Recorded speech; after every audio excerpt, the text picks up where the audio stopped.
오늘 하나님의 말씀은 히브리서 11장 30절입니다.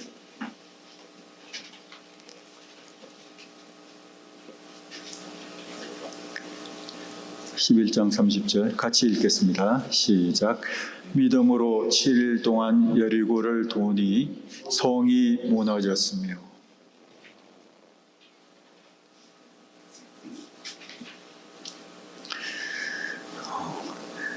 긴 시간 살다 보니까 참 소중한 것들이 있는데 그 중에 한 가지가 상식이에요. 상식적으로 생각하는 것도 소중하고 상식의 범위 안에서 행동하는 것도 참 중요하다는 것을 깨닫게 됩니다. 그런데 그것과 더불어서 또 중요한 것이 있어요. 그것은 몰상식이 아니라 상식을 넘어서는 것도 있다는 것이죠. 상식적인 생각을 넘어서는 것도 있다는 것을 아는 것이 중요하다는 것을 깨닫게 됩니다. 우리는 어떤 일 앞에서 그것을 아주 치밀하게 계산하는 버릇을 가지고 있죠. 그런데 그것이 큰 도움이 되죠. 그런데 일 되어가는 것을 보면 계산을 넘어설 때가 많아요. 분명히 계산은 1 더하기 1은 2인데 1 더하기 1을 했는데도 0이 되는 때도 있고요. 1 더하기 1을 했는데 5가 되는 그런 때도 있어요. 여러 면에서 우리는 그런 것을 경험합니다. 계산을 넘어서는 일도 세상에는 있구나. 또 상식이 매우 중요하지만 그러나 상식을 넘어서는 어떤 것들도 있구나. 상식 바깥의 영역도 존재하는구나 생각이 들어요. 이것은 과학적인 사고나 논리나 그것도 마찬가지입니다. 그것이 중요하지만 그것을 넘어서는 어떤 일들도 살다 보면 벌어진다는 것을 우리는 경험하게 됩니다. 지난주에 참 더웠던 저희 지역은 어쨌든 굉장히 너무 후덥지근하고 더워가지고 평소 더위에 대해서는 좀 강한 편인데 참 덥다. 견디기 힘들 정도로 덥다 하는 그런 생각을 가질 때가 있었어요. 또 그런 중에서도 아침 저녁으로 또 걸을 때 좀 선선한 바람이 불고 또 햇볕이 가려지면 그렇게 그게 또 짭짤하니 시원하고 참 좋더라고요. 그래서 이제는 또 이렇게 덥다가 계절이 좀 변화되는구나 하는 생각들을 가지게 됐습니다. 조금만 견디면 이제 시원해지겠다 하는 생각을 가지면서 제가 계절의 변화를 잠시 이렇게 느끼면서 싫은 것, 좋은 것을 함께 느끼면서 제 머릿속에 자꾸 그거 생각 안 하려고 그래도 자꾸 머릿속에 이제 떠오르는 그게 있었어요. 그게 뭔지 아세요? 23.5도, 23.5도. 이게 자꾸 떠올라서 이게 온도를 이야기하는 게 아니고요. 계절의 변화는 지구의 축이 23.5도가 기울어져 있기 때문에 사실 우리가 사계절을 이렇게 맛보는 거지 않습니까? 진한 여름을 맛보지만 가을도 경험하고 아주 그냥 제대로 된 그런 겨울도 우리가 경험하고 봄도 경험하면서 이렇게 지내고 있는데 지금은 한참 더운 때를 지나서 시원한 쪽으로 가는데 그냥 평상시 같았으면 그냥 시원하면 시원하다, 더우면 덥다 그렇게 생각하며 지낼 수 있는데 자꾸 머릿속에 그 23.5도가 자꾸 생각나가지고 그거 생각 안 하려고 해도 자꾸 이게 생각나는 거예요. 왜 그렇게 계절의 변화가 있는 줄 아느냐? 그것은 바로 지축이 23.5도 정확하게 기울어져 있어가지고. 근데 그것을 생각하다 보니까 도대체 지축이 기울어져서 그렇게 되는 것은 이미 옛날에 자연시간 때 다 배운 건데 어떻게 해서 그렇게 된 것인지로 들어가니까 이거는 내가 자연 시간에 배웠던 것을 뛰어넘는 어떤 영역이 있는 거예요. 어떻게 해서 지구가 있는데 그것도 이렇게 기울어져 가지고 규칙적으로 돌아가고 있는지 그것을 생각할 때는 이것은 내 상식을 넘어서는 영역에 해당되는 부분인 거예요. 과학적인, 자연적인 그런 생각을 넘어서는 어떤 영역에 해당되는 부분이 바로 왜 그렇게 됐는지, 어떻게 해서 그렇게 되어 있는지, 이것에 대해서는 바로 그것을 넘어서는 영역이라는 생각까지를 제가 하게 됐습니다. 그래서 덥고 시원한 것을 경험하면서 23.5도를 생각하다가 결국은 하나님께 찬송을 올려드리게 되겠습니다. 하나님, 제가 잘 모르는 영역에서 이루어졌던 그 부분을 인해서 하나님을 찬양합니다 하고 기도했던 적이 있었어요. 오늘 우리가 읽은 이 본문의 말씀을 보면 도무지 인간적으로는 생각할 수도 없는 일들이 벌어진 한 사건을 꼭 집어서 이야기를 하고 있어요. 한마디로 이야기하면 뭡니까? 여리고 성이 그냥 무너져버린 그런 것이에요.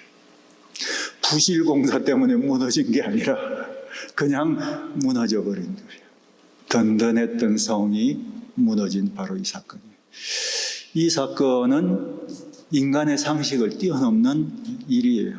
아무리 계산을 해봐도 안 나오는 바로 그런 일, 그런 일들이 벌어졌고 이것이 여기에 기록이 되어 있습니다. 오늘은 30절을 읽었지만 지난주에 29절을 같이 읽었었죠. 29절도 마찬가지였었어요. 이거는 사람이 생각할 수 있는 그런 것을 넘어서는 일이 벌어져 버렸어요. 30절과 29절 사이는 40년 세월의 간격이 있습니다. 여리고에서의 이 일이 있기 전 40년 전에 어떤 일이 벌어졌습니까? 이스라엘 백성들이 애굽을 겨우 빠져나왔는데 앞에 보니까 홍해가 가로막고 있었어요.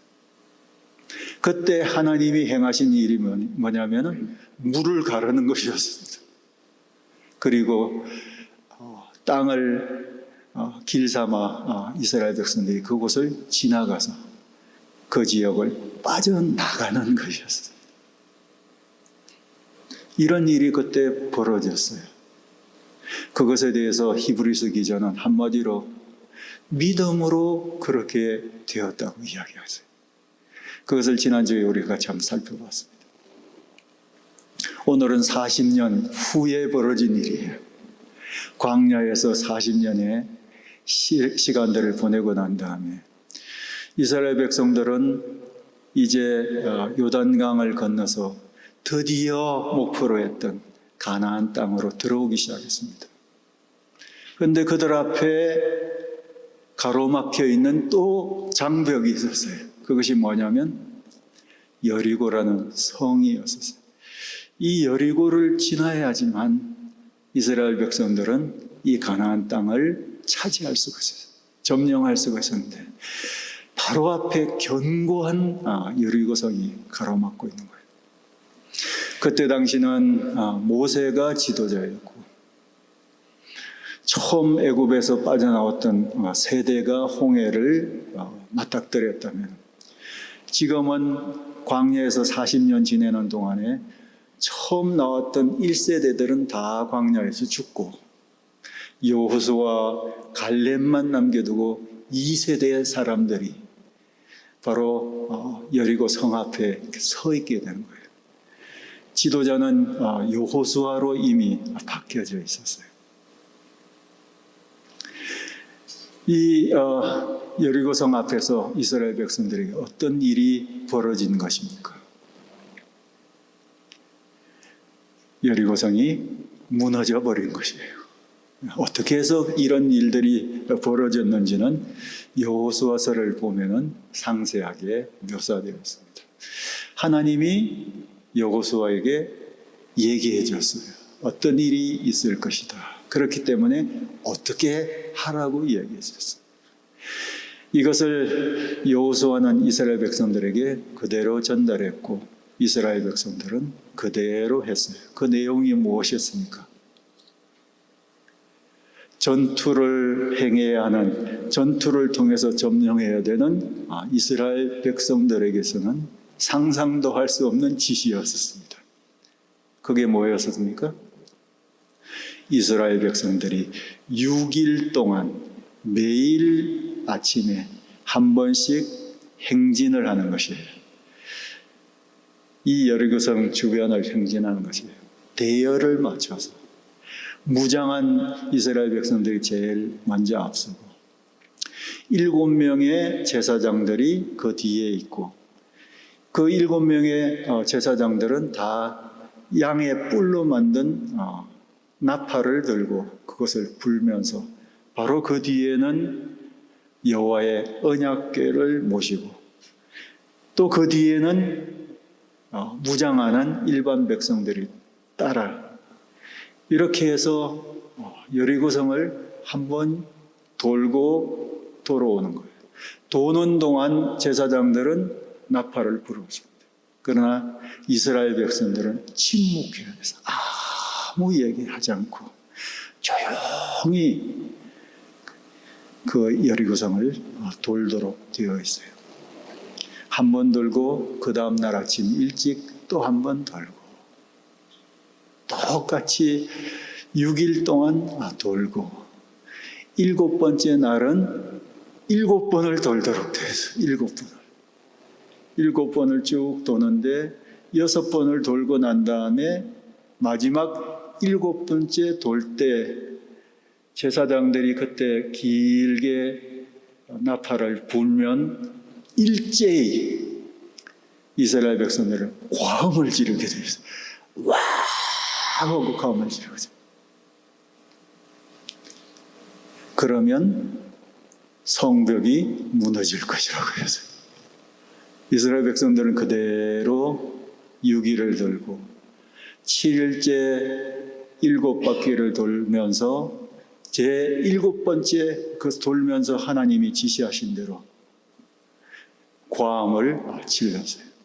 그랬더니 실제로 말도 안 되는 일이 눈앞에서 벌어졌어요.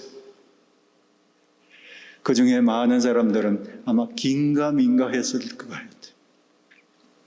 눈앞에서 여리고성이 무너져 버린 거죠.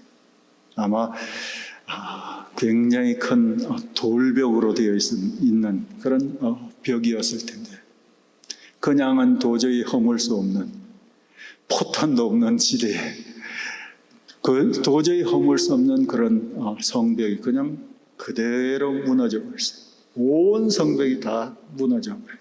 그리고 그곳을 둘러서 돌고 있던 백성들은 바로 그 자리에서 여리고성으로 들어가도록 되었어요.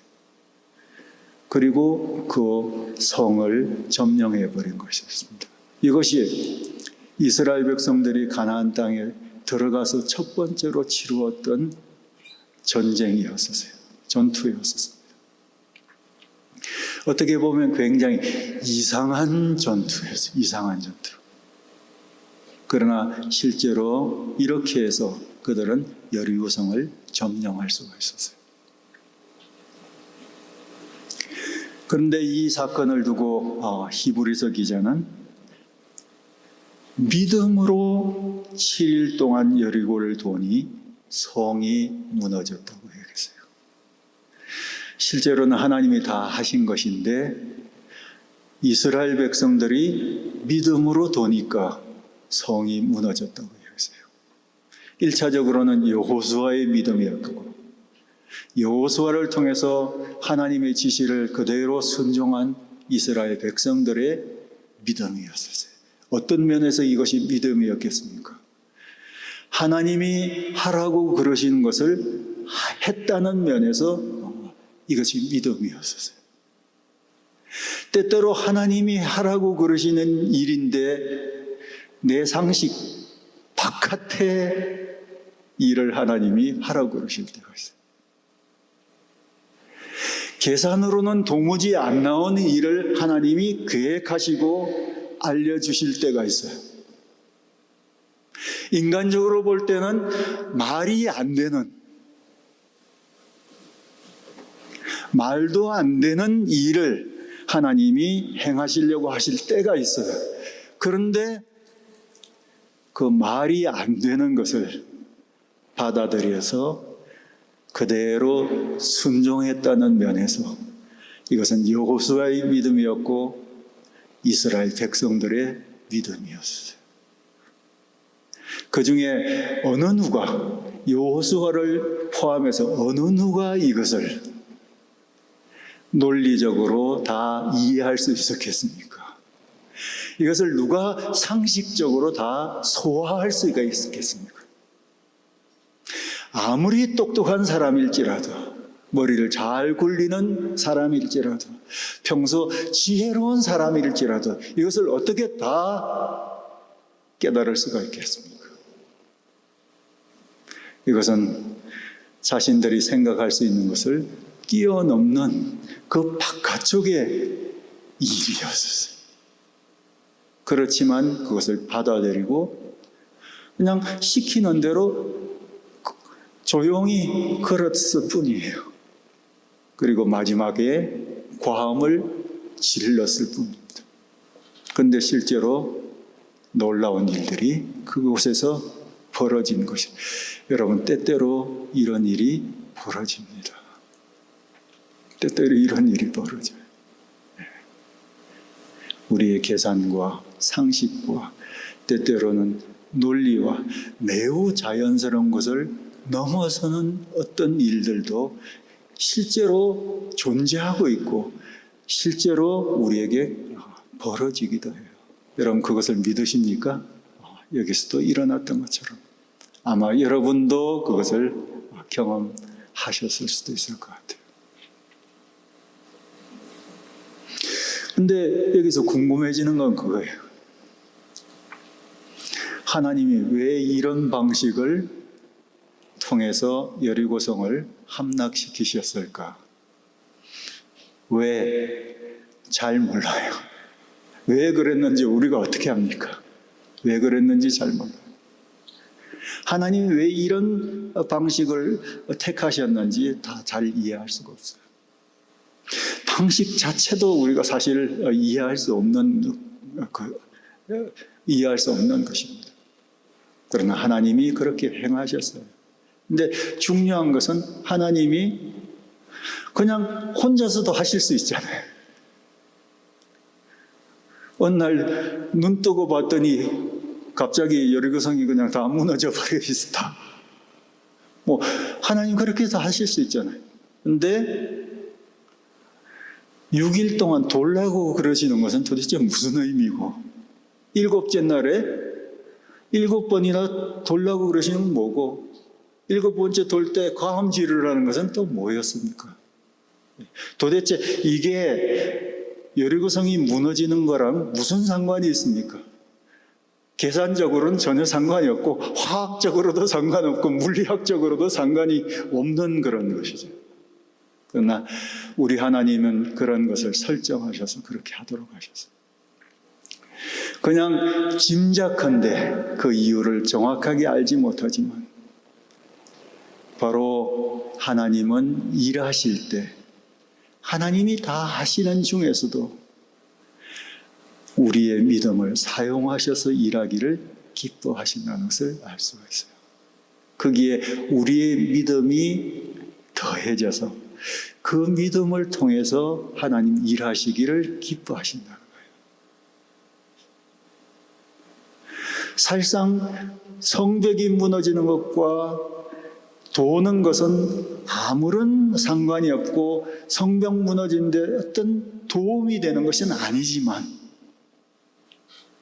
그러나 그 믿음을 통해서 하나님 일하시기를 즐겨하시는 거예요. 이것을 통해서 하나님이 이스라엘 백성들을 다루고 계시는 것을 알 수가 있습니다.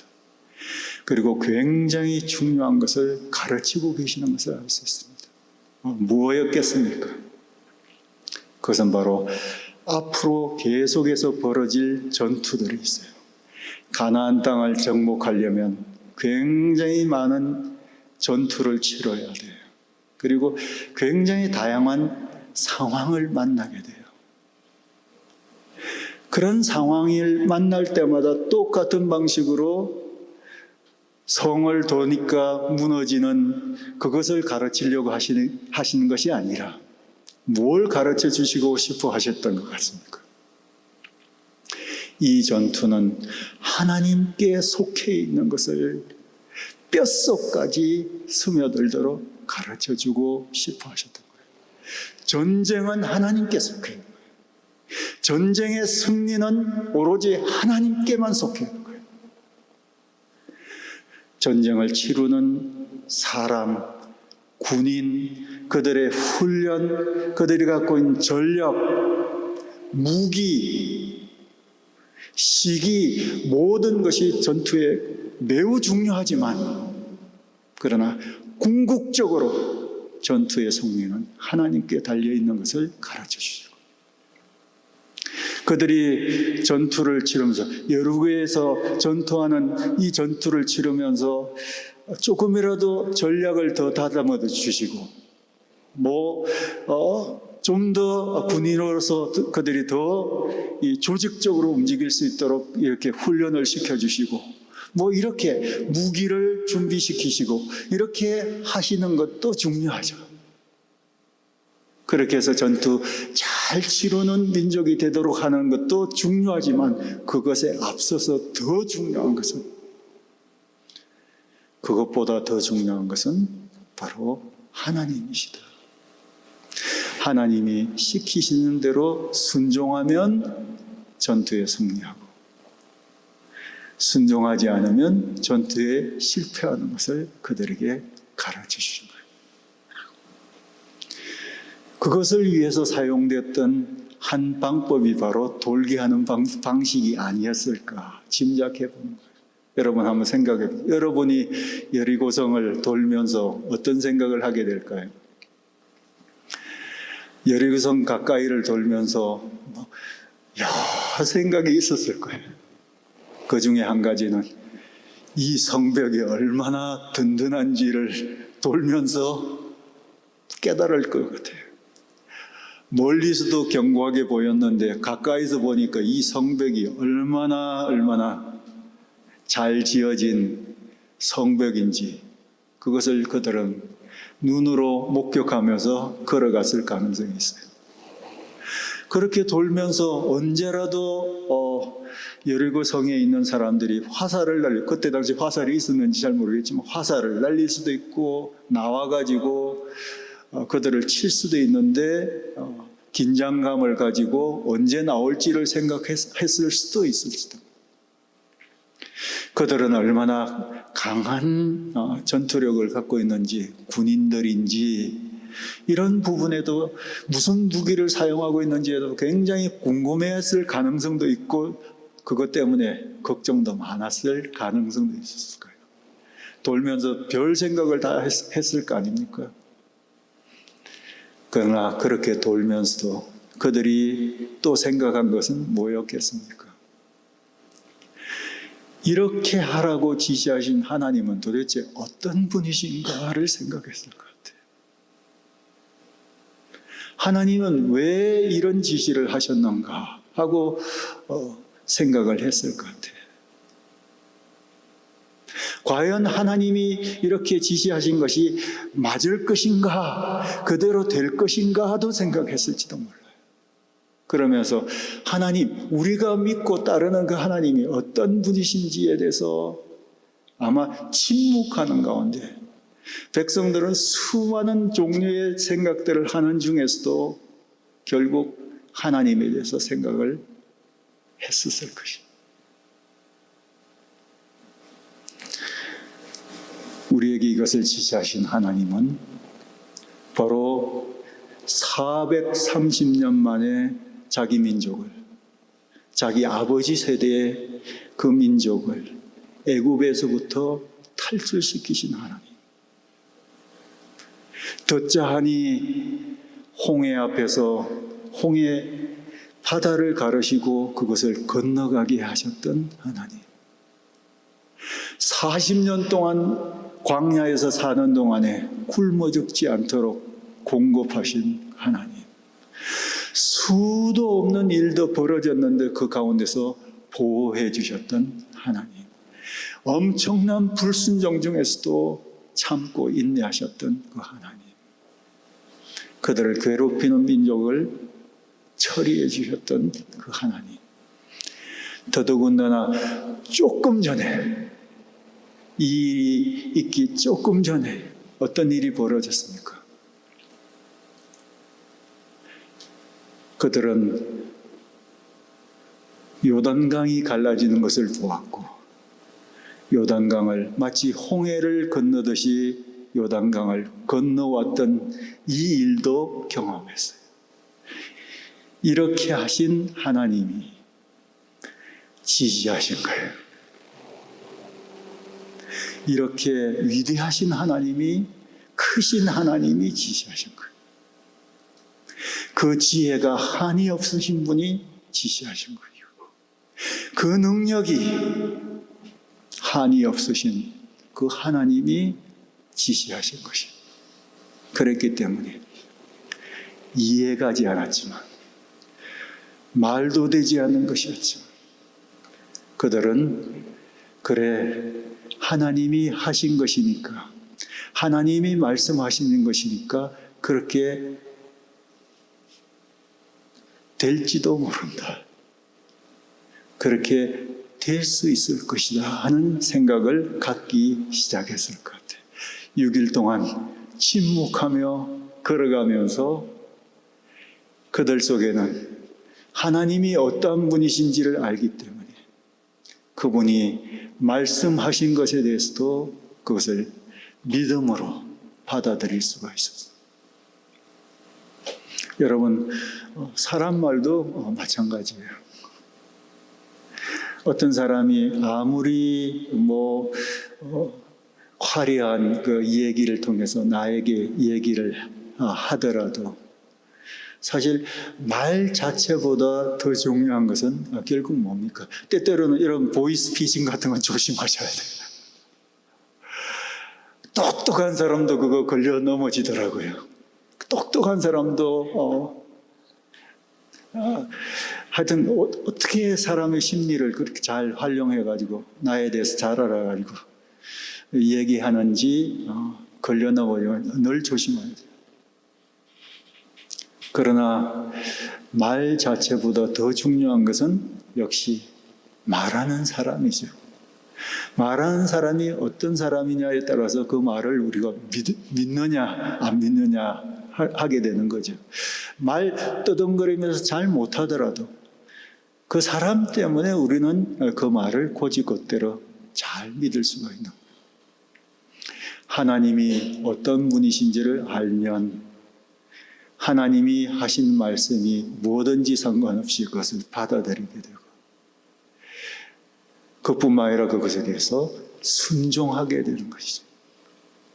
이스라엘 백성들은 이런 과정들을 통해서 비로소 믿음을 표현할 수도 있었고, 하나님은 그런 과정들을 통해서 그들의 믿음을 여물게 만들어 주셨다는 것을 볼 수가 있어요.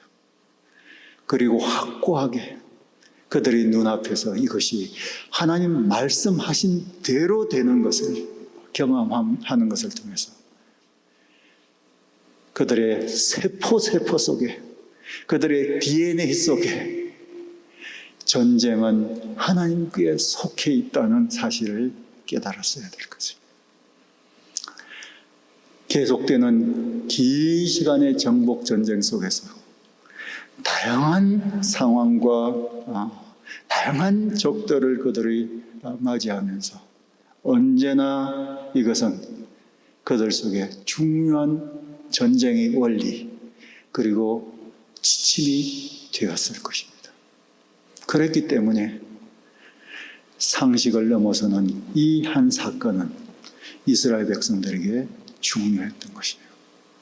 때때로 하나님이 우리를 교육하실 때도, 우리에게 기적이 필요할 때 상식 바깥에서의 어떤 일들이 필요할 때 하나님이 우리를 그렇게 인도하실 때가 있어요.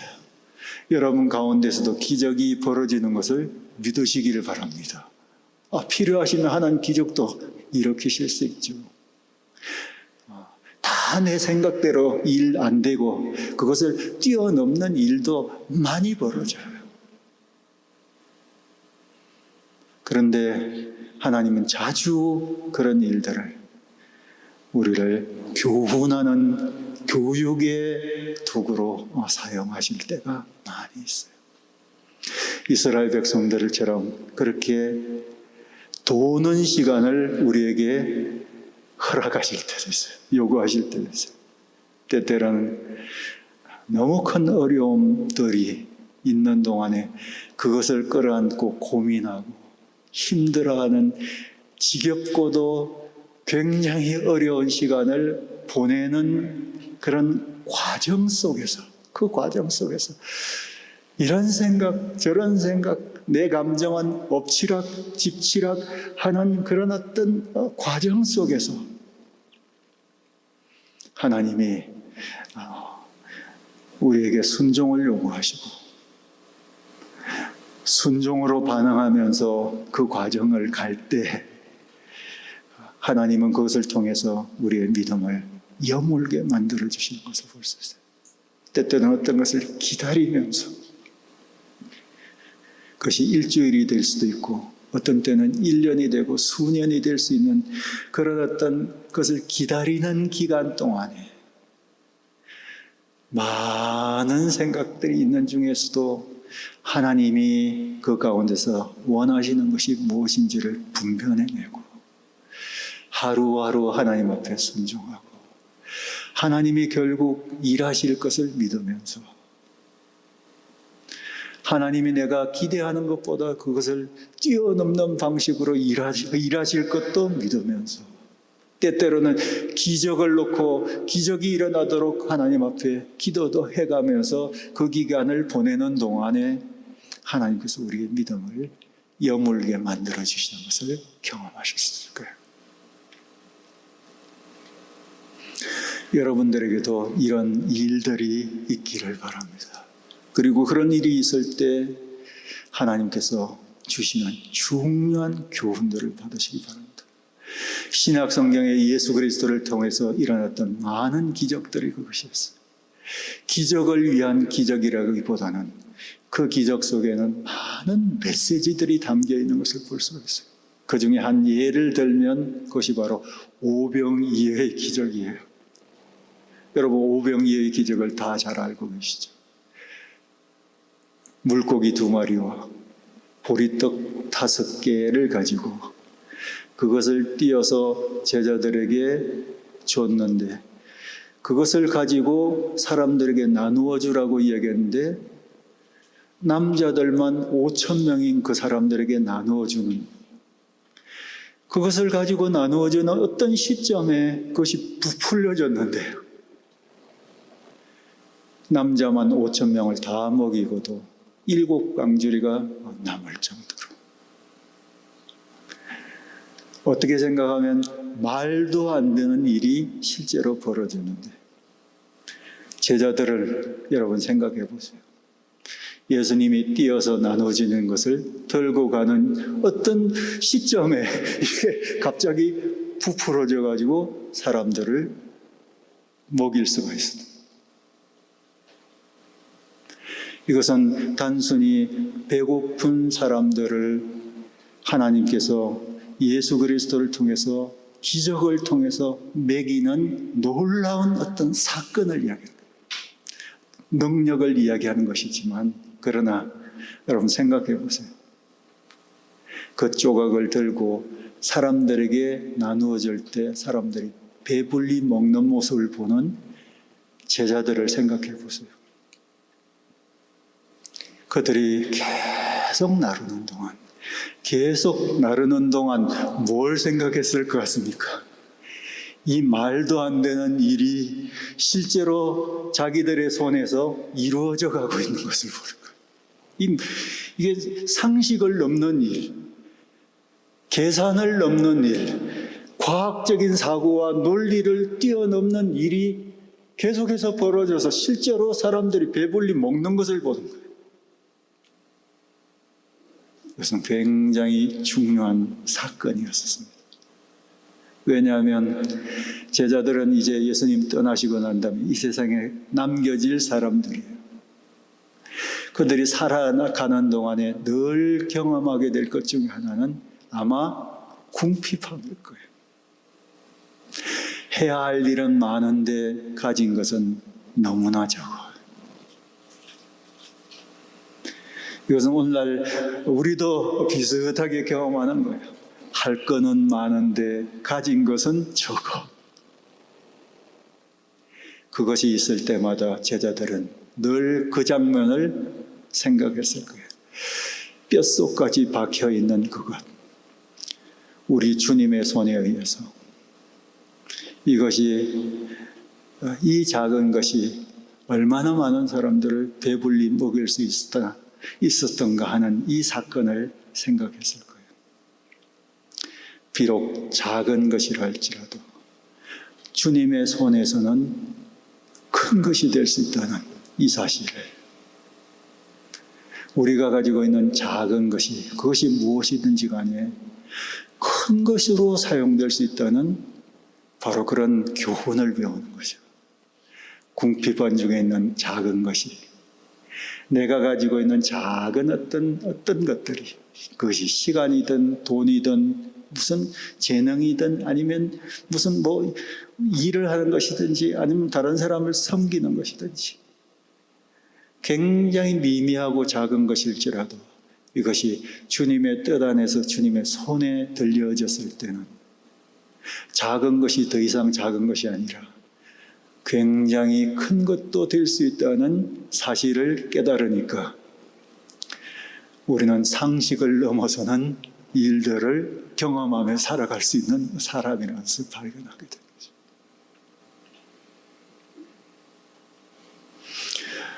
이것이 바로 오늘 이 기적이 우리에게 보여주고 있는 교훈입니다.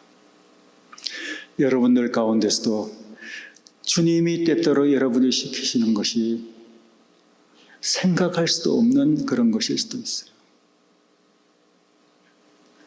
내 계산을 뛰어넘는 어떤 것일 수도 있는데요. 그러나 여러분이 한번 그것을 지시하신 분이 누구신지를 생각하면 순종하실 수 있어요. 그리고 그것이 어떻게 되어지는지를 여러분 꼭 경험하시길 바랍니다. 그것이 때때로 오병이어의 기적에서 일어난 것처럼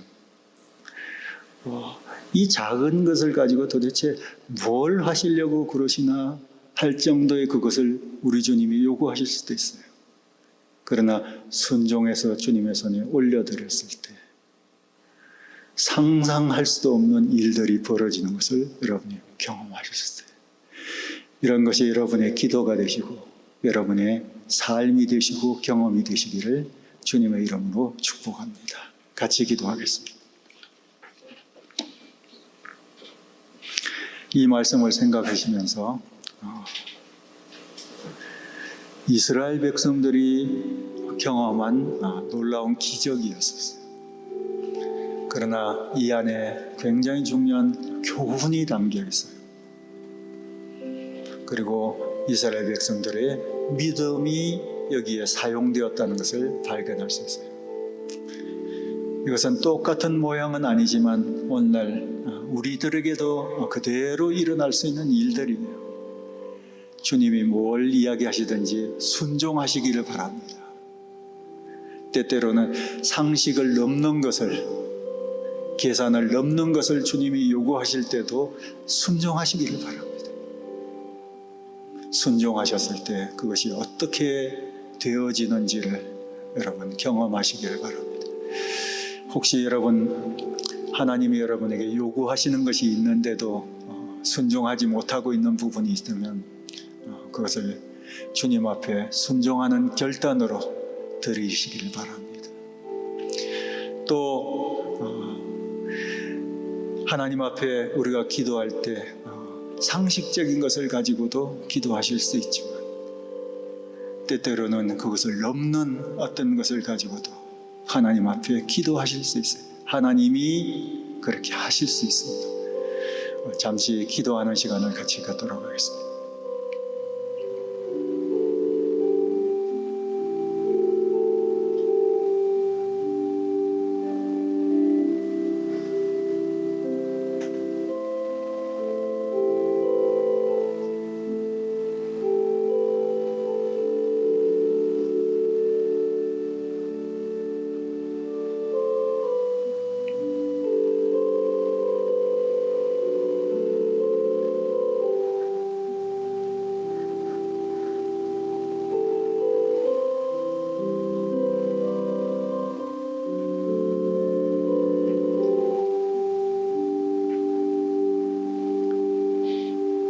하나님 아버지, 여호수아와 이스라엘 백성들의 믿음을 저희들도 가지게 도와 주시옵소서. 때때로 우리의 생각을 뛰어넘는 어떤 것을 요구하실 때에도 순종할 수 있도록 도와 주시옵소서.